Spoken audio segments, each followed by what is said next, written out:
ప్రేక్షకులందరికీ నమస్కారం అండి. భోగి శుభాకాంక్షలు. నేను గీతాంజలి. ఈ 2026వ సంవత్సరంలో భోగి ఎంతో విశిష్టతతో కూడుకుందని చెబుతారు. ఎందుకంటే ఏకాదశి కూడా వచ్చిందండి. అలాగే అసలు భోగి రోజున మనం ఏం చేయాలి?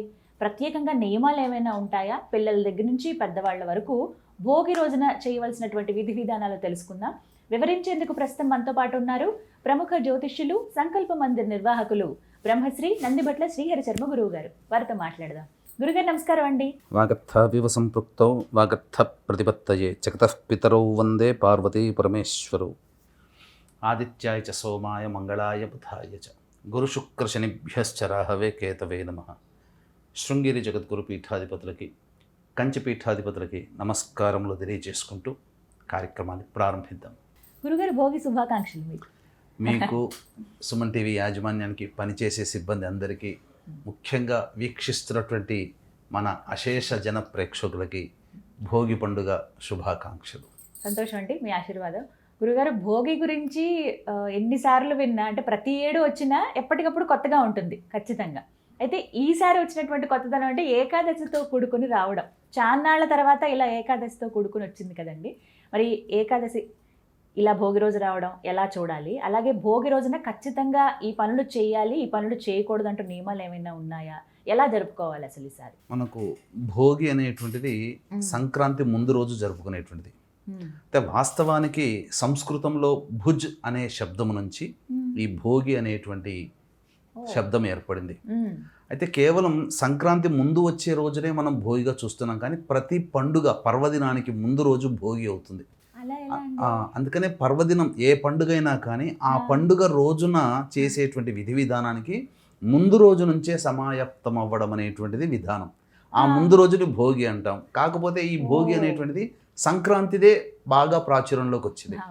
అందుకనే మీకు చూడండి, మనకు ఉన్న అనేక పండుగలలో సంక్రాంతి చాలా విశిష్టమైన పండుగ. ఈ పండుగకి ముందు రోజు నుంచే నియమాలు అనేటువంటివి పాటించాలి.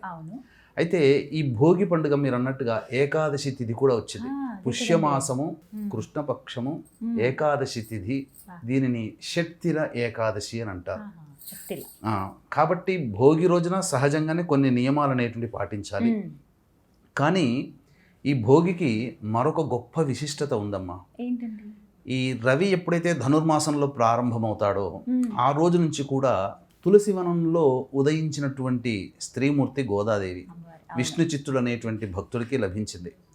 పెరిగి పెద్ద అయిన తర్వాత ఆమెకి జ్ఞానం వచ్చిన తర్వాత వివాహం చేద్దాం అనుకుంటే, నేను విష్ణుమూర్తిని తప్ప ఇంకెవరిని వివాహం చేసుకొని పట్టుబట్టడం.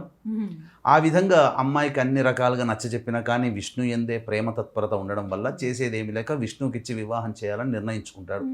ఇక తన భర్తని పొందాలి, విష్ణువునే పొందాలనే ఉద్దేశంతో రవి ధనుస్సు రాశిలోకి ప్రవేశించిన దారభ్యత మొదలు 30 రోజుల పాటు ఒక్కొక్క పద్యాన్ని, దాన్నే పాశురం అని అంటారు. అది ఆ స్వామిని భక్తిపూర్వకంగా సమర్పిస్తూ పాడుతూ భక్తిగా, అలాగే పొంగలి మాత్రమే నైవేద్యముగా భుజిస్తూ, నైవేద్యంగా పెట్టిన పొంగలిని భుజిస్తూ 30 రోజులు గడిచిన పిదప ఆ యొక్క రంగనాథుడు ప్రత్యక్షమై, నేను వివాహం చేసుకోవడానికి సిద్ధంగా ఉన్నాను, పలానా రోజు రామ్మ నేను వివాహం చేసుకుంటానని చెప్పగా, తండ్రికి ఇదే విషయం చెప్పగా అంగరంగ వైభవంగా మేళతాళాలతో శ్రీరంగపురానికి చేరుకొని అక్కడ గోదాదేవికి వివాహం, శ్రీరంగనాథుడితో వివాహం జరిపించడం. ఆ విధంగా ఆ గోదాదేవి ఆ రంగనాథుడిలో ఐక్యం అవ్వడం ఈ భోగి పండుగ రోజున జరిగింది. ఇది అందుకనే గోదా కళ్యాణం ఈ రోజు నిర్వహిస్తారు. ఈ రోజు వివాహం చేయగానే అంతరాలయానికి ప్రవేశించి స్వామిలో ఐక్యం అయిపోయింది, సాక్షాత్తు లక్ష్మీ స్వరూపం. అందుకనే గోదా కళ్యాణము, నారాయణ కళ్యాణం ఈ రోజున చేయడం చాలా విశేషం. ఎవరైతే వివాహం కాని అబ్బాయిలు అమ్మాయిలు ఉంటారో ఈ రోజున విష్ణుమూర్తికి గనక కళ్యాణం జరిపించినట్లయితే తప్పకుండా కళ్యాణ దోషాలు తొలగిపోతాయి. దాంపత్య సమస్యలు ఎదుర్కొనే వాళ్ళు కూడా చేయించినట్లయితే తప్పకుండా మళ్ళీ తిరిగి భర్త భార్యని, భార్య భర్తని పొందడం జరుగుతుంది. అందులో సందేహం లేదు. ఇక మరొక గొప్పదైనటువంటి విశేషం అమ్మ, ఈ భోగి పండుగ రోజున చాలామంది చేసేటువంటి పని, ప్రతి ఊర్లో కూడా భోగి మంటలు వేస్తారు, ఖచ్చితంగా వేస్తారు. ప్రతి ఈ రవి ధనుస్సు రాశిలోకి ప్రవేశం చేసిన మొదలుగా 30 రోజుల పాటు ఉండడం, తదనంతరం సంక్రాంతి భోగి రాగానే ఆ గొబ్బెమ్మలు పెడతారు కదమ్మా, ఆవు పేడతో పెట్టినటువంటి గొబ్బెమ్మలు. ఈ గొబ్బెమ్మలంతా కూడా ఒక చోట చేర్చడం కానీ లేదా పిడకలుగా చేయడం కానీ చేసి అవన్నీ కూడా ఆ ఊళ్ళో వాళ్ళందరూ తయారు చేస్తాం, ఇంటి ముందర పెట్టుకుంటారు కదా, వాళ్ళందరూ ఒక గుచ్చములాగా చేసుకుంటారు, హారంలాగా. ఈ భోగి మంటలు అనేటువంటివి ఊరిలో చిన్న గ్రామం అయితే బొడ్రాయి దగ్గర ఊరి మధ్యలో అక్కడ వెలిగిస్తారు. ఒక వ్యక్తి ఉంటాడు, ప్రతి సంవత్సరం ఆచారంగా ఆ వ్యక్తే భోగి మంటలు వెలిగించేటువంటిది. అలా వాళ్ళందరూ తీసుకొచ్చినటువంటి ఆ యొక్క ఆవు పిడకల్ని అందులో వేసి ఆవు నేతితో వాటిని వెలిగించి ఈ విధంగా ఆ మంటలు ఉన్న సందర్భంగా డప్పులు కొట్టుకుంటూ నృత్య వాయిద్యాలు చేసుకుంటూ చక్కగా ఆడుతూ ఉంటారు, పిల్ల పాపలతో సహా ఆడుతూ ఉంటుంటారమ్మా. దీనివల్ల కలిగేటువంటిది ఏంటంటే ఒక 10 గ్రాముల ఆవు నెయ్యి ఆ ఆవు పిడకలతో కలిసి అగ్ని మథనం జరగడం వల్ల 1 టన్ను ఆక్సిజన్ వెలువడుతుంది. అందుకనే కానీ ఈ రోజున అందరూ చేస్తున్న చాలా తప్పు ఏంటంటే అమ్మా, మూలన పడ్డ వస్తువులని తీసుకొచ్చి పనికిరాని వస్తువులని వేస్తున్నారు, టైర్లు వేస్తున్నారు, ట్యూబ్లు వేస్తున్నారు, వాతావరణ కాలుష్యం ఇంకా పెంచుకుంటున్నారు పల్లెటూళ్ళలో. అంతేకాకుండా మనకు అనాదిగా జ్ఞానం అనేటువంటిది తాళపత్ర గ్రంథాలలో ఉంది. దాని విలువ తెలియక మూలన పడ్డది మూలన పెట్టారని చెప్పి ఆ తాళపత్ర గ్రంథాన్ని కూడా అగ్నికి ఆహుతి చేసి మన జ్ఞానాన్ని నశింపజేసుకున్నాం. ఇది జరుగుతున్నటువంటిది కాబట్టి చాలా మందికి తెలియదు. అంతేకాకుండా పంచపల్లవాలు అంటారు, అంటే మర్రి, మేడి, జువ్వి, మోదుగా, మామిడి, ఈ 5 వృక్షముల యొక్క కాండములని అనగా కట్టెలని ఆ యొక్క భోగి మంటల్లో వేసినట్లయితే అసలు వాతావరణంలో ఉన్నటువంటి సూక్ష్మ క్రిములన్నీ కూడాను సంహరించబడతాయి. ఇప్పుడు మనకు కరోనాలో చూడండి 2019లో వచ్చింది కదా, డిసెంబర్ మాసంలో, చలి మాసంలోనే ఉంటుంది. మన వాళ్ళు వేల సంవత్సరాల నుంచి భోగి పండుగ ఆచారాన్ని ఈ విధంగా ఎలా చేసేవాళ్ళు, ధనుస్సు రాశిలో రవి సంక్రమణం చేసిన తరువాత ఆ రోజు నుంచి మొదలుకొని ఊరు ఊరు ఊరు వాడ వాడ ప్రతి ఇల్లు గడప గడప వాకిలి ఆవు పేడతో చక్కగా చిలకరించుకొని కలాపి చల్లేవాళ్ళు. దీనివల్ల శీతాకాలంలో ఎక్కువగా వైరస్ వ్యాప్తి చెందుతుంది, సూక్ష్మక్రిములు. ఆ ఆవు పేడ చిలకరించినటువంటి కారణం చేత అసలు వైరస్ ఇంట్లోకి రాలేదు, అందరూ ఆరోగ్యంగా ఉన్నారు, దోమల బెడద లేదు. కానీ ఈరోజు చైనా పేడ వచ్చి చేరింది, వాసన లేకపోయినా రంగు రుచి అలాగే ఉండిపోతుంది, వాసన ఒక్కటే ఉండదు. మన వాళ్ళు చాలా సున్నితమైన మనసులు కాబట్టి దాన్నే ఎక్కువగా ఆదరిస్తున్నారు. అసలు ఆవు పేడని మన వాళ్ళు అసహించుకుంటున్నారు. ఇది జరుగుతుంది, కావాలని రోగాలు కొని తెచ్చుకుంటున్నాం. ఇది మన వాళ్ళు ఆ భోగి మంటల్లో చేస్తున్న తప్పమ్మ. అంతేకాకుండా ఆ భోగి మంటల్లో వండినటువంటి ఆ బూడిదని తీసుకుని వచ్చి అందరూ కూడా బొట్టు పెట్టుకుంటారు. కారణం ఏంటంటే చిన్నపిల్లలకు పెడతారు, దిష్టి దోషాలు తొలగిపోతాయి. ఇది చేయవలసినటువంటి ఖచ్చితంగా. అందుకనే ఆ విధమైనటువంటి ఆచారం ఆ సాంప్రదాయం వస్తుంది ప్రజల్లో. కమ్యూనిటీ లాగా ఉన్న వాళ్ళు కూడా సిటీల్లో కూడా ముందు రోజు అన్ని ఏర్పాటు చేసుకుని చక్కగా ఇలా మంటలు చేస్తున్నారు. ఇప్పటికీ ఆ రకమైనటువంటి సిటీలో కూడా వాతావరణం పెరుగుతుంది, విదేశాల్లో కూడా బాగా పెరుగుతుందమ్మా. ఎంత బాగా చేసుకుంటారు పండుగలు. అంతేకాకుండా ఇక్కడ సంబంధించినటువంటి ఈ రోజున ఏకాదశి కూడా అవ్వడం. అసలు ఈ భోగి, సంక్రాంతి, కనుమ ఈ 3 రోజులు కూడా చాలా నియమనిష్టలతో గడపాలి. అంటే ఉపవాస నియమాన్ని పాటించాలి. లేకపోయినట్లయితే కనీసం భోగి రోజునైనా, కనీసము భోగి సంక్రాంతి రోజునైనా కానీ ఉపవాస నియమం పాటిస్తే మంచిది. లేకపోతే కనీసం సంక్రాంతి రోజునైనా పాటించమని. కానీ ఈ రోజున 14వ తారీఖు రోజున భోగి వచ్చింది కాబట్టి ఏకాదశి కూడా అయింది కాబట్టి ఉపవాస నియమాన్ని సంక్రాంతి పండుగ రోజు ముందు రోజున ఉపవాస నియమాన్ని పాటించినట్లయితే చాలా విశేషమైన యోగం అమ్మ. షట్తిల ఏకాదశి అని అంటారు. అంటే 6 రకాలుగా తిలలతో ఈ రోజున మనం ముడిపడి ఉంటుంది మన జీవితం. అలాగే ఈ షట్తిల ఏకాదశి రోజున నువ్వులని బాగా పిండి చేసి ఆ పిండిని ఒంటికి రాసుకొని పూర్వకాలంలో చేసేవాళ్ళు. ఇప్పుడు నువ్వుల నూనె రాసుకోవచ్చు, తప్పులేదు. నువ్వుల నూనె రాసుకోవచ్చు, అది మొదటిది. రెండవది, స్నానం చేసే నీటిలో ఖచ్చితంగా కొన్ని నల్ల నువ్వులు వేసుకోవాలి. ఈసారి వేసుకొని ఆ నీటితో స్నానం చేస్తే సకల పాపములు, శరీరానికి ఉన్నటువంటి దోషములు అన్నీ కూడాను దోషం నివారణ జరుగుతుంది ఏకాదశికి. తర్వాత నువ్వులని కొన్ని భుజించాలి, కనీసం 6 గింజలనైనా ఈరోజు భుజించమని శాస్త్రం, లేదా నువ్వులతో చేసిన పిండి వంటల్ని భుజించాలి. 4వది, నువ్వులని దానం చేయడం. అంటే ఏ విధంగా చేయాలండి అంటే దానం అనేది? మనం ఎవరైనా బ్రాహ్మణుని పిలిపించి నువ్వుల దానం చేయవచ్చు. మ్మ్. అలాగే విష్ణు సహస్రనామ పారాయణం చేయడం కూడా శక్తిల ఏకాదశిలో భాగంగా ఇది. ఓ. ఆ, అలాగే నైవేద్యం మ్మ్. 6వది. నైవేద్యం నువ్వులతో చేసినటువంటి పదార్థాలు, లడ్డూలు కానీ మ్మ్. ఇంకేదైనా అప్పమ్ములు కానీ అవి నైవేద్యంగా పెట్టాలి. ఈ విధంగా 6 విధాలుగా ఈ నువ్వులని ఈ రోజున మనం ఉపయోగించుకున్నట్లయితే మ్మ్. ఆ శక్తిల ఏకాదశి పుణ్యఫలాన్ని పొందిన వాళ్ళం అవుతాం ఉపవాసం ఉంటే. ఏకాదశి చేసుకోవచ్చు. భోగి పండుగ రోజున సంబంధించినటువంటిది కూడా ఉంటుంది. మ్మ్. ఇక ఈ ప్రధానంగా ఈ యొక్క భోగి పండుగ రోజున మ్మ్. పిల్ల పాపలు అందరూ కూడా ఇంటికి వస్తారు కదమ్మా. ఆడపిల్లలు, అందరూ అల్లుళ్ళు ఉంటారు ఇంట్లో. అందరూ ఉంటారు. మ్మ్. కాబట్టి సరదాగా సంతోషముగా మ్మ్. గడిపేటువంటిది ఈ భోగి పండుగ. ఎందుకంటే మనది వ్యవసాయకమైనటువంటి దేశము కాబట్టి ఆ వ్యవసాయకమైనటువంటి దేశంలో వ్యవసాయమే ప్రధానం కాబట్టి పంట చేతికి వచ్చి ధనము నిండుగా ఉండేటువంటిది. పొలం యజమానులు, పొలంలో పనిచేసే కూలీలు, వాళ్ళకందరికీ కూడా డబ్బులు బాగా నిండేటువంటి రోజు కాబట్టి అన్ని కుటుంబాల వారు ఈ భోగి, సంక్రాంతి, కనుమ వీటన్నిటిని కూడాను ఆచరించాలి. అంతేకాకుండా ఈ రోజున ప్రధానంగా మ్మ్. కొత్త బట్టలు ధరించాలి. ఈరోజు సంక్రాంతి అన్ని కొత్తవి, మ్మ్. అంటే పాతవి వదిలిపెట్టి కొత్తవి స్వీకరించాలి భోగి. ఎందుకంటే సంక్రాంతి రోజున ఉత్తరాయణం కదా ప్రవేశం చేసేది రవి. కాబట్టి ఇక్కడ గమనించాల్సింది ఏంటంటే మన వాళ్ళు పాతనున్న వస్తువులని తీసుకొచ్చి వేస్తున్నారు.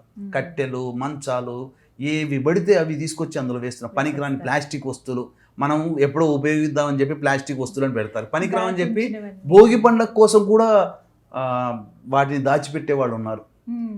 దీనివల్ల చాలా విషవాయువులు పెరిగి మనం ఇంకా కూడా శారీరకంగా ఇబ్బందులు పాలవుతాం. మ్మ్. కాబట్టి అటువంటి వాటికి చోటు ఇవ్వకుండా ఈ భోగి రోజున, సంక్రాంతి రోజున, కనుమ రోజున అందరము కూడా చక్కగా దానములు చేయాలి. అన్నిటికంటే కూడా ఒక గొప్పదైనటువంటి విశేషం ఉందమ్మా. మ్మ్. ఈ భోగి రోజున వామనావతారం ఎత్తి మ్మ్. 3 అడుగులు దానం తీసుకుంటాడు కదా బలిచక్రవర్తి నుంచి. 3వ అడుగుగా బలిచక్రవర్తిని అధఃపాతాళ లోకానికి పంపించిన రోజుగా హా. ఒక పురాణ చెప్తారండి? ప్రాశస్త్యం ఉన్నది. అందుకనే ఈ రోజున వామనావతార విశిష్టతని, బలిచక్రవర్తిని స్మరించాలని మనకు శాస్త్రం చెప్పబడి ఉంది. మ్మ్. కాబట్టి చక్కగా అందరూ ఆచరించి చక్కగా శాకాహార భోజనము చేస్తూ ఈ పండుగ 3 రోజుల పాటు ఉండి మన జీవితాన్ని మనం అభివృద్ధి పథంలోకి నడుచుకోవాలి. పిల్ల పాపలు ఎందుకు చెప్పారు అని అంటే మ్మ్. ఇప్పుడు న్యూక్లియర్ ఫ్యామిలీస్ అయిపోయినాయమ్మా. ఎవరికి వారే యమునా తీరన్నట్టుగా. అసలు ఎవరెక్కడ ఉంటున్నారో కూడా తెలియదు. పూర్వకాలంలో కన్న ఊరికి పుట్టిన ఊరికి దగ్గరికి వచ్చేవాళ్ళు. ఇప్పుడు ఆ రకమైనటువంటి వ్యవస్థ మ్మ్. హైదరాబాద్ అంతా ఖాళీ అయిపోతుంది. అంతేగా? ఎవరు ఉండరు, అందరూ పల్లెటూళ్ళకి వెళ్ళిపోతారు. పల్లెటూరుకి. వెళ్ళిపోతారు. బాబాయిలు, పిన్నమ్మలు అందరూ ఒక చోట చేరుతారు. వాళ్ళ పిల్లలందరూ ఒక చోట చేస్తారు. ఆనందంగా చేస్తారు. అసలు ఒక రకంగా ఉండదు. మ్మ్. అన్ని ప్రాంతాలలో ఉత్తరాదిన కూడా ఇదే వ్యవహారం ఉంటుంది. అక్కడ లోఢీ అనే నామంతో చెప్తారు.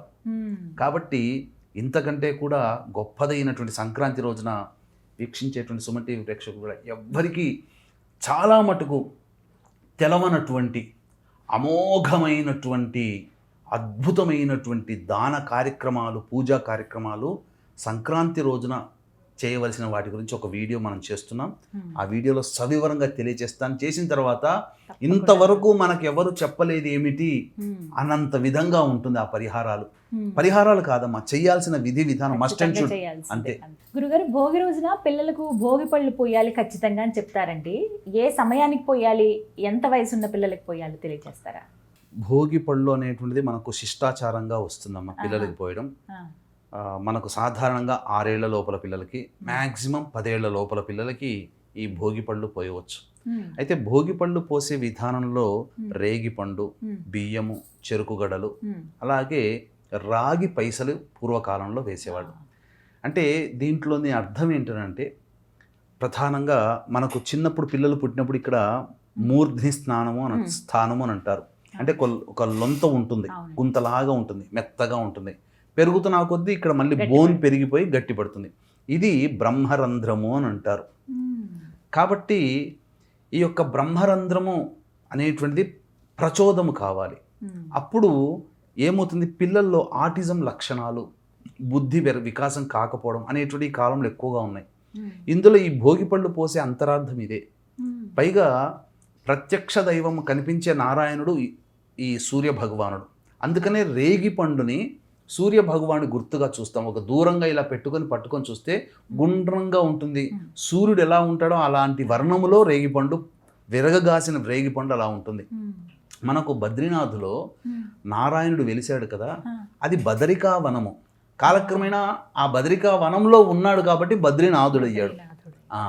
అలాగే లక్ష్మీ స్వరూపముగా భావించినటువంటిది ఏంటంటే సౌభాగ్యము ఇచ్చేటువంటిది ధాన్యము, లక్ష్మీ స్వరూపము. అలాగే చెరుకుగడ అమ్మవారు ధరించేటువంటిది.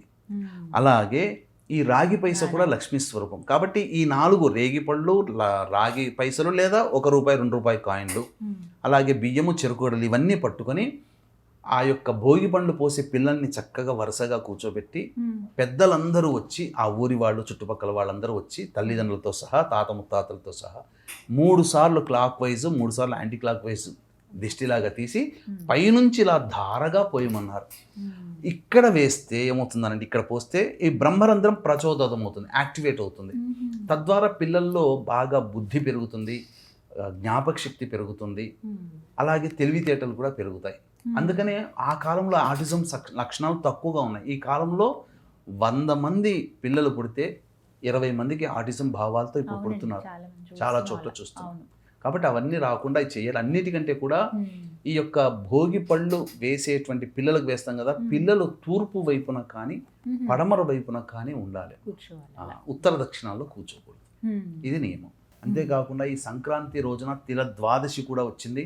సంక్రాంతి రోజున అంటేనే పెద్దలకి పిండ ప్రదాన కార్యక్రమాలు, తర్పణాది కార్యక్రమాలు చేస్తారు. కాబట్టి మీకు దగ్గరలో ఉన్నటువంటి 15వ తారీఖు రోజు సంక్రాంతి, మీకు దగ్గరలో ఉన్నటువంటి పండితులని సంప్రదించి తర్పణాది కార్యక్రమాలు, పిండ ప్రదానము చేయండి. అవకాశం ఉంటే చేసుకోండి. లేకపోతే మన పీఠం ఆధ్వర్యంలో సంక్రాంతి పండుగ రోజున ఈ యొక్క పిండ ప్రదానము, తర్పణము మీ యొక్క తండ్రి వైపు 3 తరాలు, తల్లి వైపు 3 తరాలలో మరణించిన వారి ఆత్మతృప్తి కోసం చేస్తున్నాం. ఎందుకంటే రవి మకర రాశిలోకి ప్రవేశించేస్తాడు. తన సొంత కొడుకు అయినటువంటి శని భగవానుడి ఇంటికి చేరుకుంటాడు. కాబట్టి పితృదేవతలు కొడుకుని ఇంటికి వస్తారు. ఇప్పుడు సంక్రాంతి రోజున ఎందుకు చేస్తారంటే, ఎందుకు చెప్తాంటారేనమ్మా, ఈ నవగ్రహాలలో రవి పితృకారకుడు, శని రవి కొడుకు. కాబట్టి రవి ఒక్కొక్క రాశికి చేరుతూ తన సొంత కొడుకు అయినటువంటి శని ఇంటికి వస్తాడు. ఆ సందర్భంగానే మకర సంక్రమణం అవుతుంది. సంక్రాంతి పండుగ చేసుకుంటున్నాం విశేషంగా. కాబట్టి మీ ఇంట్లోకి మీ పితృదేవతలు పైనుంచి మీ ఇంటి సింహద్వారం దగ్గర వేంచేస్తుంటారు సంక్రాంతి రోజున. కాబట్టి తప్పకుండా మీరు మీ దగ్గరలోని పండితుల చేత పిండ ప్రదాన కార్యక్రమం, కనీసం తర్పణాది కార్యక్రమాలు ఇవేవి మనకు చేత కాదండి. కొన్ని ఆహారపు వస్తువులు, కొన్ని స్వయం పాక దానము, పొత్తర్లు అంటారు, అవైనా కానీ బ్రాహ్మడికి ఇవ్వండి, లేదా అనాథలకు ఇవ్వండి మీ తల్లిదండ్రుల పేరు చెప్పి. ఇవి ఏవి మనకు లేదు, మనకంత కొద్దిగా అంత హడావిడిగా ఉన్నామనంటే మీ తరపున బ్రాహ్మణుని కర్తగా పెట్టి ఈ యొక్క కార్యక్రమాన్ని దిగ్విజయంగా జరిపించే అవకాశం, వెసులుబాటు మన పీఠం ఆధ్వర్యంలో 15వ తారీఖు సంక్రాంతి రోజున ఉదయం 8 గంటలకి ప్రారంభమవుతుందని చెప్పవచ్చు. మొత్తంగా భోగి ఇలా జరుపుకోవాలి. సంక్రాంతికి ఒక అద్భుతమైన వీడియో రాబోతుంది. సరే, ధన్యవాదాలు గురుగారు. సర్వం శ్రీ ఉమామహేశ్వర పరబ్రహ్మార్పణమస్తు.